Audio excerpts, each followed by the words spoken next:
From The Pleasures of Eating by Wendell. I begin with the proposition that eating is an agricultural act. Eating ends the annual drama of the food economy that begins with planting and birth. Most eaters, however, are no longer aware that this is true. They think of food as an agricultural product, perhaps, but they do not think of themselves as participants in agriculture. They think of themselves as consumers. If they think beyond that, they recognize that they are passive consumers.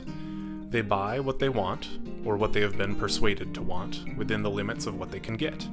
They pay, mostly without protest, what they are charged, and they mostly ignore certain critical questions about the quality and the cost of what they are sold. How fresh is it? How pure or clean is it? How free of dangerous chemicals? How far was it transported, and what did transportation add to the cost? How much did manufacturing, or packaging, or advertising add to the cost? When the food product has been manufactured, or processed, or pre-cooked, how has that affected its quality, or price, or nutritional value? Most urban shoppers would tell you that food is produced on farms, but most of them do not know what farms, what kind of farms, or where the farms are, or what knowledge or skills are involved in farming. They apparently have little doubt that farms will continue to produce, but they do not know how or over what obstacles. For them, then, food is pretty much an abstract idea, something they do not know or imagine until it appears on the grocery shelf or on the table. The pleasure of eating should be an extensive pleasure, not that of the mere gourmet.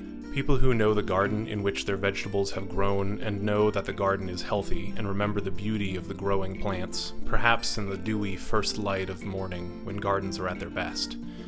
Such a memory involves itself with the food and is one of the pleasures of eating. The knowledge of the good health of the garden relieves and frees and comforts the eater.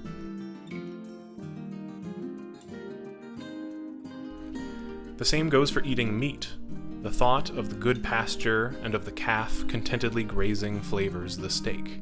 Some, I know, will think of this as bloodthirsty, or worse, to eat a fellow creature that you have known all its life. On the contrary, I think it means that you eat with understanding and with gratitude. A significant part of the pleasure of eating is in one's accurate consciousness of the lives and the world from which food comes. The pleasure of eating, then, may be the best available standard of our health, and this pleasure, I think, is pretty fully available to the urban consumer who will make it the necessary effort. I mentioned earlier the politics, aesthetics, and ethics of food, but to speak of the pleasure of eating is to go beyond those categories. Eating with the fullest pleasure that does not depend on ignorance, is perhaps the profoundest enactment of our connection with the world. In this pleasure we experience and celebrate our dependence and our gratitude, for we are living from mystery, from creatures we did not make and powers we cannot comprehend.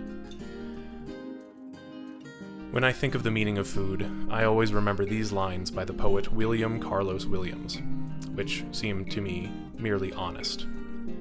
There is nothing to eat, seek it where you will, but the body of the Lord. The blessed plants and the sea yield it to the imagination intact.